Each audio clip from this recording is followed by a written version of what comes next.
The function of a native gene can also be studied by altering it through deliberate mutation. This will produce an altered protein, which in turn may produce an observable change in function. This can give valuable clues about the function of the unaltered gene and protein, especially if the mutation is precision-made. If you change the gene at one place, that will change an amino acid in the protein, and then you see, does that change of amino acid make the protein work differently? In the late 1970s, Canadian scientist Michael Smith invented an ingenious method to produce these very precise mutations. It makes use of a surprising discovery he made about DNA probes, the short bits of custom-made DNA which geneticists use to locate a target sequence such as a gene.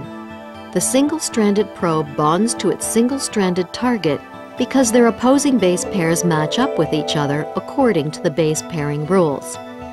Smith and his team discovered that if this bonding occurs at a lower temperature, the probe will still stick even if one base within it is a mismatch.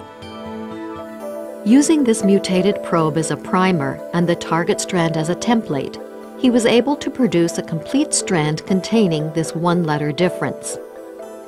During replication, this mutant strand produced its own double helix, which now fully incorporated the single-letter change. Smith called this new technique site-directed mutagenesis.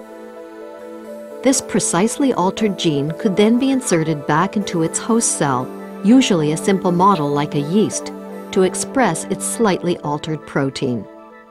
And these are often genes which are important from the human health point of view. For instance, there are genes in humans which cause cancer, and there are often analogs of those genes in yeast. Not that yeast gets cancer, but you can study the molecular properties of those genes very well in yeast and learn things about them, and then go and apply that knowledge to human biology. Site-directed mutagenesis revolutionized the study of gene function, and in 1993, it won Michael Smith a Nobel Prize in chemistry. And I feel very, very lucky because I wasn't wise enough to plan this. My getting into DNA was essentially an accident, but I very much appreciate that it was a wonderful accident.